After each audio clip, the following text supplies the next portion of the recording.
What would you do if you caught your wife and your stepfather in bed together? I thought that was the worst of it, until I uncovered secrets that shattered everything I believed.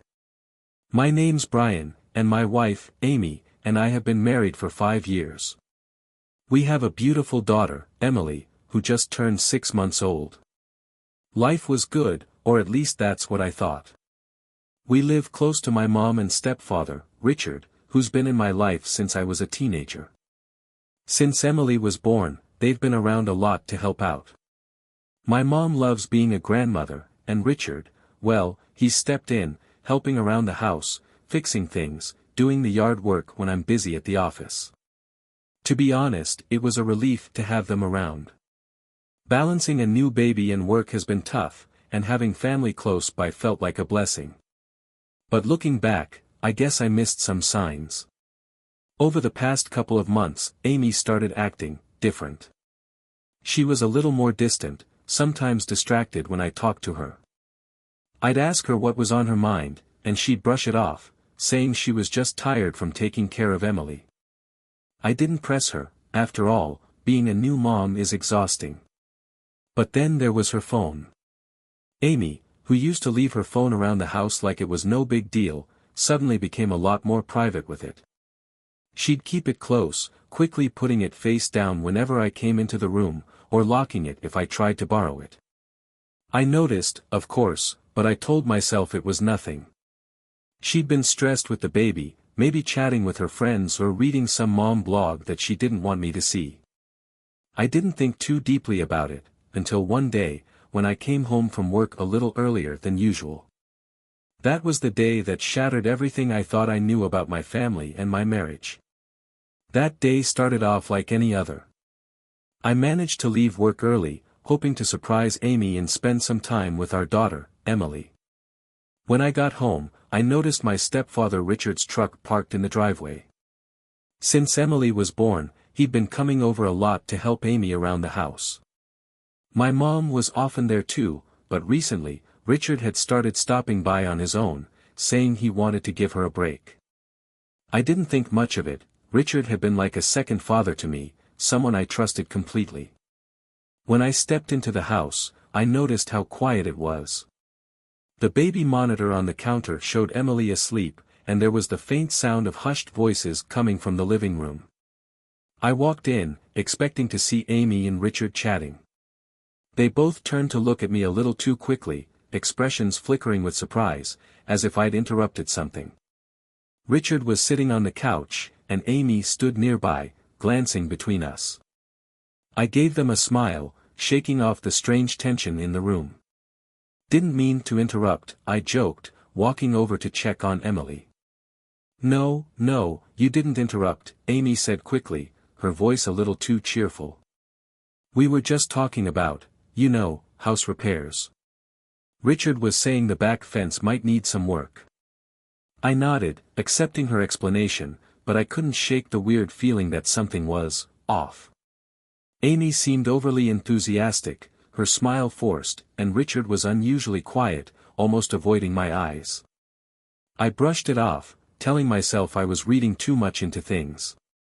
After all, Richard was practically family, and Amy had always been trustworthy. Still, that strange tension stayed with me, lingering in the back of my mind like an itch I couldn't scratch.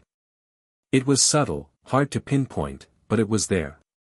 And in the weeks that followed, I'd start noticing more signs, small things that didn't seem to fit, each one adding to the growing knot of doubt in my chest. After that day, little things started standing out to me. It was nothing obvious, nothing I could point to as a clear sign, but there was a feeling I couldn't shake. Amy had become more secretive, and it was as if she was always on edge, double-checking herself around me. I'd catch her glancing at her phone with that subtle tension, quickly tucking it away when I entered the room. And then there was Richard. For as long as I could remember, he'd been like a rock in my life, reliable and grounded. But lately, he'd been acting distant around me, almost cautious. He'd come over to help with Emily or to fix something around the house, but he barely made eye contact. It was like he was there but emotionally checked out, his warm demeanor replaced by a strained politeness. I tried not to think too deeply about it, reasoning that I was just overanalyzing everything now that Emily was in our lives. We were all adjusting to the changes, after all. But the tension was hard to ignore, especially between Amy and Richard. They used to chat easily, but now their conversations felt overly casual, as if they were walking on eggshells. One evening, as I was putting Emily to bed, I overheard a hushed conversation in the hallway. I couldn't make out the words, but I could tell it was Amy and Richard. Their voices were low, almost nervous. I took a step closer, but as soon as I got near, they went silent. When I walked out of the room, they were standing there, both looking guilty, both trying to act normal. "Everything okay?" I asked, keeping my tone light, though I could feel my pulse racing. "Yeah, of course," Amy replied quickly, flashing me a smile that didn't reach her eyes. "We were just, talking about the repairs Richard suggested." Richard gave a stiff nod. "Yep. Just, giving Amy some tips." I nodded, forcing myself to accept their answers, but the feeling lingered, gnawing at me. They'd given me no real reason to suspect anything was wrong, yet my instincts told me otherwise. It was as though I was seeing a crack in the life we'd built, a crack that seemed to be widening with each passing day. And, as much as I tried to ignore it, the unease grew, warning me that something wasn't right. In the weeks that followed, the tension only got worse. Amy and Richard still tried to act normal, but there was something forced about it, something that felt rehearsed. I'd walk into a room, and they'd suddenly stop talking, glancing at each other like they'd been caught. The worst part was that neither of them seemed to realize how obvious it was becoming. I tried to bring it up with Amy one night after we'd put Emily to bed. I wanted to ask her about the strange vibe between her and Richard, to see if maybe there was a simple explanation. But when I finally sat down to talk, she immediately grew defensive, brushing off my concerns before I could even get the words out. "Brian, you're overthinking things," she said with a laugh that didn't sound like her usual laugh. "Richard is just here to help. You should be grateful, you know. Not everyone has family who would go out of their way like he does." Her words stung, and I didn't know how to respond. She was right, in a way. Richard had been incredibly helpful, and I did appreciate it. But that didn't erase the feeling that something was off, that there was more to this situation than she was letting on. And the fact that she'd shut me down so quickly only made me more suspicious. Then there was her phone. It had become like a third presence in our relationship, something she kept closer than ever. She'd always been open with it before, leaving it out without a second thought. But now, it was always within arm's reach, notifications silenced, locked the second I came into the room. I'd catch her looking at it late at night, her face lit up by the screen, her expression tense. When I'd ask who she was texting, she'd brush it off with a casual, "just a friend," or "mom stuff." But it was more than that. The secrecy, the way she dodged my questions, the way she seemed to disappear into her own world whenever she looked at her phone, it all added up. One weekend, I tried to relax and shake off my suspicions, hoping that maybe if I ignored it, things would settle back to normal. But that hope was shattered one Sunday afternoon when I walked into the kitchen and found Amy's phone lying on the counter, unlocked. My heart raced as I looked at it, torn between respecting her privacy and needing answers. I knew this could go one of two ways, but I couldn't shake the feeling that I needed to know the truth. So, against my better judgment, I picked up the phone and started scrolling. And within minutes, my worst fears began to take shape. As I scrolled through Amy's phone, my hands felt cold and my heart pounded louder with every message I read. At first, I only saw regular conversations, chats with friends, reminders from her mom about family gatherings. But then I found a thread with Richard. The messages seemed innocent at first, but as I read further, something felt off. There were inside jokes I didn't recognize, conversations that felt a little too personal, too familiar. Messages about catching up and good times that were oddly vague, especially coming from my stepfather. I felt a tightening in my chest, a creeping sense of betrayal that I tried to shake off as I scrolled further. One message stood out, from just a few days ago. Richard had written, "I can't stop thinking about last time. Let's meet again soon." I swallowed, feeling a rush of nausea. Last time? Last time what? I searched for Amy's response, hoping it would reveal some sort of misunderstanding, but all I found was a simple, "looking forward to it." No emojis, no details, just those 4 words. Enough to leave 1,000 questions burning in my mind. I put her phone down, my hands trembling. I knew I should confront her, but I also knew that Amy was good with words, skilled at twisting things until I questioned my own reality. If I brought this up now, she'd find a way to explain it away, to make me feel like I was overreacting. No, I needed to know more before I confronted her. I needed proof. The next few days were a haze of suspicion and disbelief. I watched them both carefully whenever Richard came over, paying attention to the little things I'd once brushed off. The way they'd share these fleeting glances, or how they'd fall silent whenever I walked into the room. The tension gnawed at me, and I knew I couldn't keep living like this. I had to get to the truth, no matter how painful it might be. So, I started paying closer attention, looking for any clue that would confirm my suspicions. I was determined to find out what was really going on between my wife and my stepfather, and deep down, I was terrified of what I might discover. That day, I couldn't focus at work. The messages I'd seen on Amy's phone kept replaying in my mind, twisting my thoughts and raising questions I didn't want to answer. By mid-afternoon, I couldn't take it anymore. I told my boss I wasn't feeling well and headed home early, hoping that maybe some time alone would help me clear my mind. When I pulled up to the house, Richard's truck was already parked out front. My heart sank, and I tried to convince myself that he was just there to help out, like always. But after everything I'd seen, that didn't bring the comfort it once had. As I walked up the driveway, I noticed how quiet the house was. Usually, I could hear Emily's soft babbling or music playing from the nursery monitor, but today, there was nothing but silence. I stepped inside, my footsteps echoing in the stillness. I called out, "Amy. I'm home." No response. Moving through the house, I reached the hallway and noticed our bedroom door slightly open. There was a low murmur coming from inside. The voices were unmistakable, Amy's soft laugh and Richard's deep tone, mixed together in a way that sent a cold wave of dread through me. I stepped closer, my heart pounding so loudly I could barely hear anything else. I pushed the door open, and there they were, lying together in bed, completely oblivious to the world around them. They froze when they saw me. Amy's face went pale, and Richard's expression twisted from shock to guilt.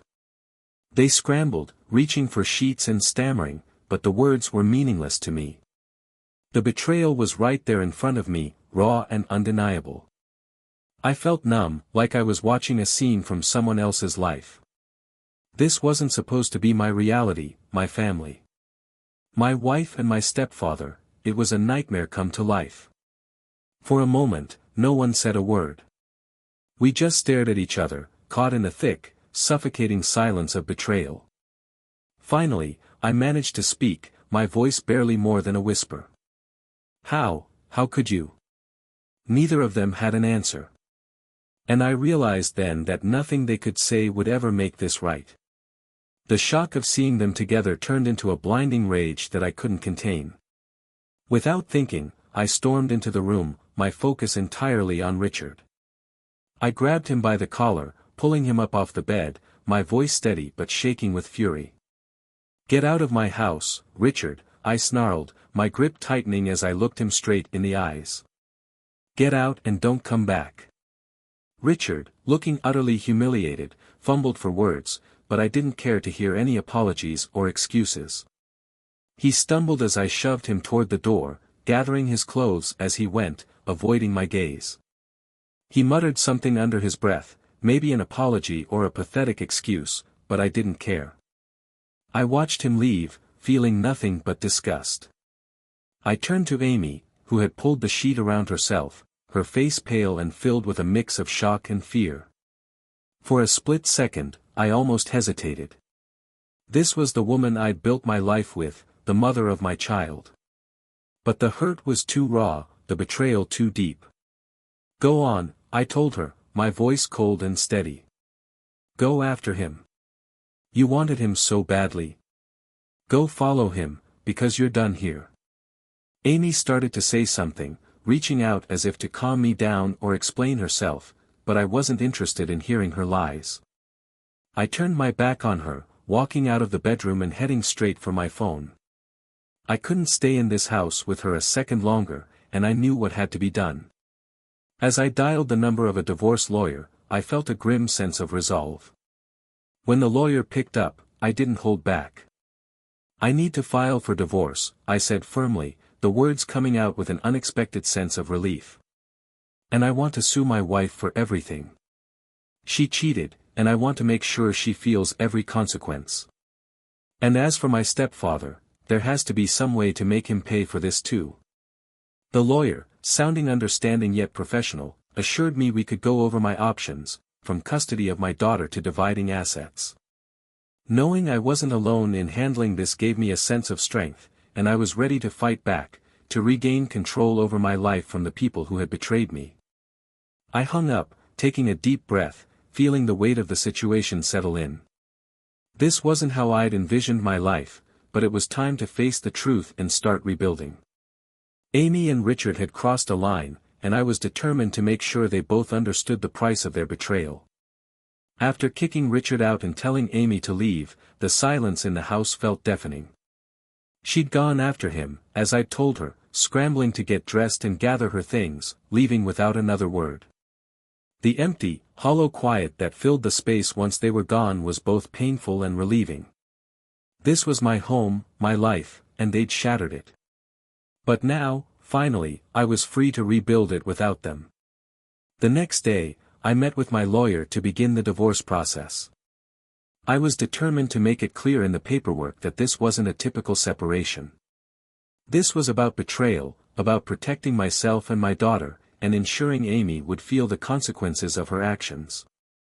The lawyer listened, calm and sympathetic, and assured me we could pursue every angle to make sure Amy walked away with as little as possible.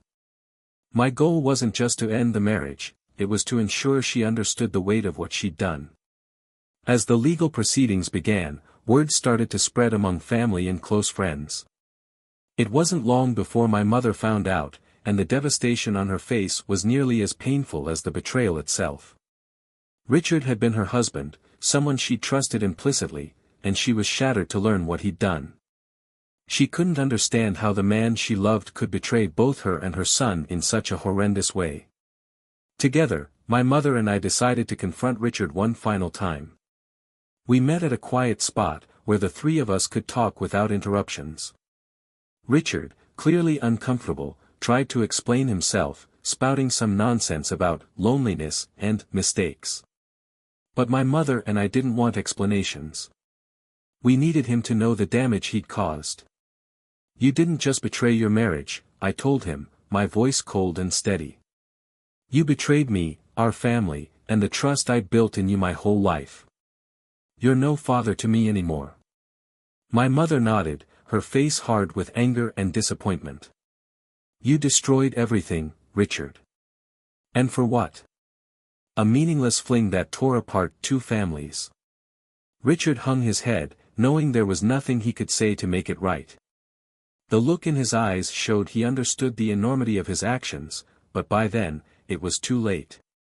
He had lost everything, his marriage, his relationship with me, and the respect of everyone who had once trusted him. After that final meeting, I felt a sense of closure, as if I'd finally put a lock on that chapter of my life. Amy and Richard had both shown their true colors, and there was no going back. The divorce proceedings moved forward quickly, and with the help of my lawyer, I ensured that Amy would walk away with nothing more than the clothes she left with.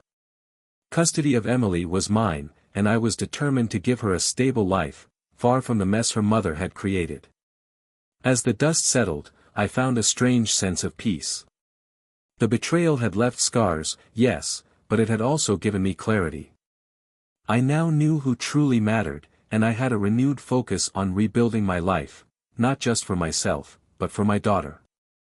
In the end, Amy and Richard were left with nothing but the consequences of their actions, and I walked away with the freedom to start anew, leaving their betrayal firmly in the past. The day of the court hearing arrived, and I walked in with a sense of purpose I hadn't felt in a long time. I was determined to make sure Amy and Richard faced the full weight of their actions. Sitting beside my lawyer, I watched as Amy and Richard walked in separately, each looking uneasy, knowing that this wasn't going to be a simple divorce case. My mother was there too, quietly sitting at the back of the courtroom, her face a mixture of pain and determination. She had decided to pursue her own case against Richard, aiming to reclaim what was rightfully hers after he'd shattered not just my trust but hers as well. The judge reviewed the case carefully, hearing testimony from me and my lawyer. The evidence we presented, the betrayal, Amy's infidelity, and even the effect this had on our daughter, was laid out in clear, undeniable detail. My lawyer argued not only for full custody of Emily, given Amy's clear lack of judgment, but also to ensure that the assets would be fairly divided, with Amy receiving as little as possible given her role in this betrayal. Amy tried to defend herself, claiming she was still entitled to a share of our assets. She argued that she was Emily's mother and deserved to be a part of her life. But the judge was not sympathetic. They could see through her excuses, recognizing her lack of remorse and understanding the impact of her actions on both our family and the well-being of our child. The judge ultimately ruled in my favor, granting me full custody of Emily. Amy would only be permitted supervised visitation until further notice, a clear acknowledgement of the instability she had introduced into our lives. As for the assets, the judge awarded me the house and the bulk of our shared finances. Amy was left with next to nothing, only a minimal settlement that wouldn't even cover basic expenses for long. Then came the part of the hearing concerning my mother and Richard. With the support of her own legal representation, my mother presented her case, detailing Richard's betrayal and its impact on her life. She argued for the division of their shared property and finances, requesting a fair share that would leave Richard with only the bare minimum after everything he'd done. The judge, seeing the gravity of the situation, ruled decisively. Richard was stripped of much of his financial stability, his assets largely awarded to my mother. She walked out of that courtroom with her dignity intact and the security she deserved, while he was left with the consequences of his choices, standing alone and empty-handed. As we left the courtroom, I felt an overwhelming sense of relief and closure. Justice had been served.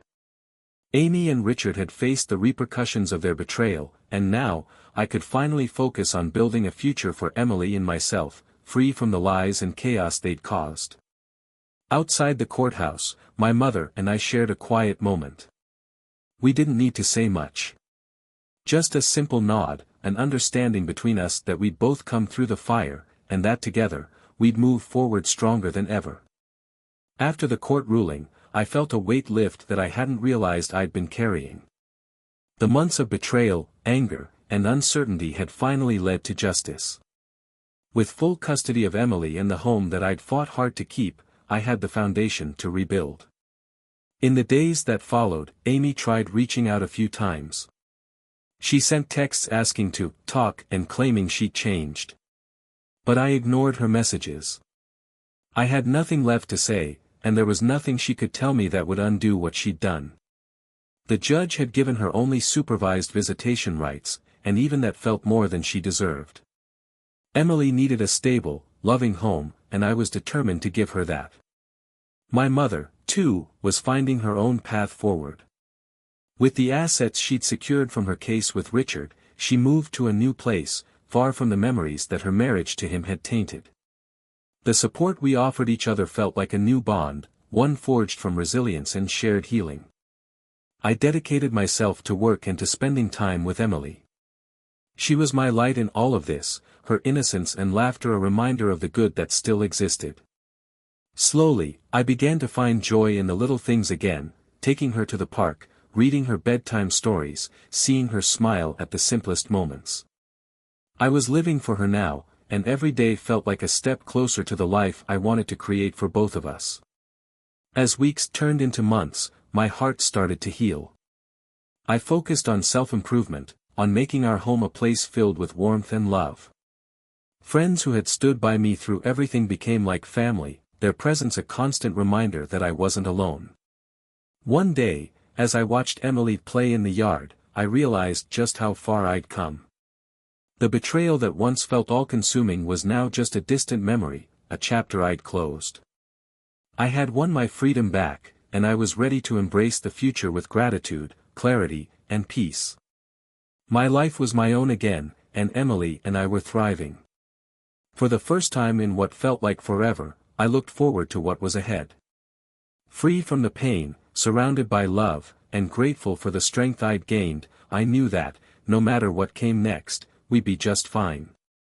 As the months passed, life took on a new rhythm. My days were filled with laughter and simple routines with Emily, and my heart began to feel lighter. The pain and anger that once clouded my every thought had slowly faded, replaced by a sense of calm I hadn't felt in years. I was proud of the home I was creating for us, a place of peace, stability, and love. My mother, too, was flourishing in her own way. She moved into her new place with confidence, embracing her freedom from Richard's shadow. We grew closer than ever, bonded by our shared resilience. Every week, we'd have dinner together, watching Emily grow and find joy in the world around her. It was a comfort to know I had someone by my side who truly understood the journey I'd been on. Then, one evening, I got a message from an old friend, Sarah.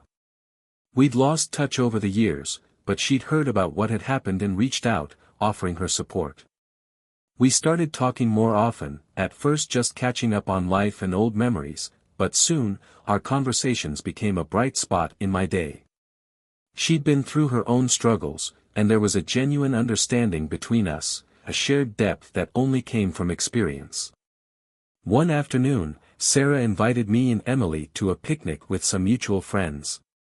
It was the first time I'd allowed myself to step out socially since everything had happened, and to my surprise, it felt natural. Emily played on the grass, her laughter filling the air, and for the first time in a long time, I felt like I could simply enjoy the moment without the weight of the past hanging over me. As I watched Emily run around, I looked over at Sarah, who was watching her too, a warm smile on her face. She caught my eye and gave me a reassuring nod, as if to say, "It's okay. You're allowed to be happy again." And in that moment, I realized she was right. Life had thrown me into a storm, but here I was, standing on the other side, ready to embrace what came next. The betrayal, the heartbreak, it was all behind me now, a chapter I'd closed. I knew that there would still be challenges ahead, but I felt a strength I hadn't known before. With Emily by my side and the support of family and friends, I was ready to start anew. This was the beginning of a life built on honesty, love, and the lessons I'd gained. And for the first time in what felt like forever, I felt truly at peace, open to whatever the future held. Just when I thought life had finally settled and I'd left the chaos behind, another unexpected twist came crashing into my world. One morning, I was at my mother's place with Emily, enjoying a quiet cup of coffee while Emily played. My mom was scrolling through her phone when her expression froze. Her face went pale, her hands shaking slightly as she looked up at me. "Brian, I don't know how to say this," she said, her voice barely a whisper. "What is it?" I asked, my heart sinking, feeling that familiar sense of dread. I'd been hoping for peace, but something about the look on her face told me that was about to shatter. She handed me her phone, showing me a social media post from a mutual acquaintance of hers and Richard's. It was a simple picture, a baby shower invitation, clearly for Amy. The caption read, "Congratulations to Amy and Richard on their upcoming addition." I blinked, staring at the screen, my mind struggling to process what I was seeing. Amy, and Richard? Expecting a child together? Is this real? I managed to ask, my voice shaky. It felt absurd, almost surreal, like a cruel joke. But as I read the comments on the post, all filled with congratulations and well wishes, the reality set in. It was real. My ex-wife was pregnant by my stepfather. The room seemed to spin as I tried to make sense of the betrayal. Not only had they torn my life apart, but now they'd taken their twisted relationship even further, bringing a child into the world. I thought I'd reached a point where nothing could shock me, but this was something else. My mother's eyes filled with tears as she took my hand.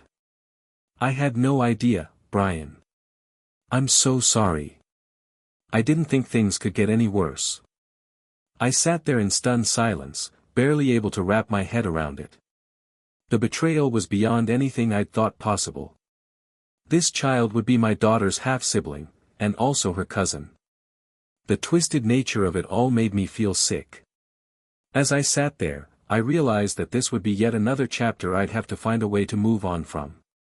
Amy and Richard's decisions were theirs to live with, but they no longer had a place in my life. I was done allowing their chaos to affect me and Emily.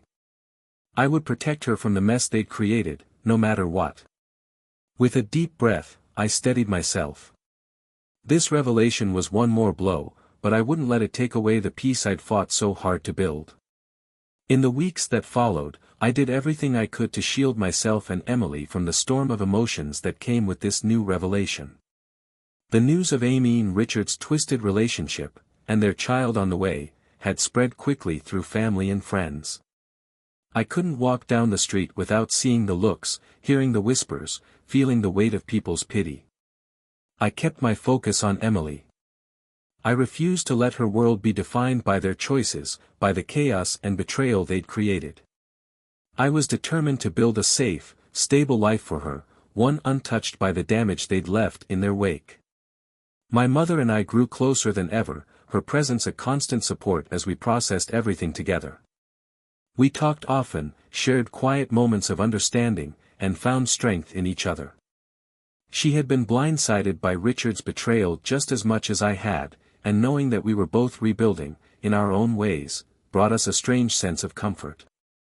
One evening, as we sat together with Emily playing nearby, my mother turned to me, a look of determination in her eyes. "Brian, you're doing the right thing by keeping Emily away from this. She doesn't need to be part of their mess." I nodded, grateful for her support. "I know. I'm done letting them affect our lives. They've made their choices, and I won't let those choices touch her." We sat in silence after that, understanding that this was a line we both were willing to hold. Whatever Amy and Richard chose to do with their lives, it would no longer impact us. We had each other, and we had Emily. That was enough. Just as I was beginning to feel like the worst was behind me, I received an unexpected message from Amy. I stared at my phone, reading her words in disbelief. "Brian, I know this is strange, but I need to talk to you. Please, it's important. It's about the baby." Every instinct in me wanted to ignore her, to keep her and her problems far away from the life I was building. But something about her message made me pause. There was a desperation in her words, a tone I hadn't heard from her before. Against my better judgment, I agreed to meet, if only to hear what she had to say. When we met, she looked different. There was no trace of the confident, carefree woman who'd shattered my life. She looked worn, uncertain. She fumbled with her words before finally looking me in the eyes. "Brian, I know I've hurt you in ways I can't ever fix," she said, her voice barely above a whisper. "But this baby, I don't know how I'm going to raise it alone. Richard isn't exactly reliable." Her voice trailed off, her gaze dropping to the floor. I felt a surge of anger. The irony of her asking for help after everything was almost laughable. "Amy, this is your responsibility," I said, keeping my voice calm. "You made these choices. You chose him. Now you have to deal with what comes with that." She nodded, clearly realizing there was no sympathy here. I didn't owe her anything, and she knew it. She thanked me for listening, a hollow goodbye that felt like a final chapter closing. After that conversation, something inside me shifted. I had faced Amy one last time, and there was nothing left between us.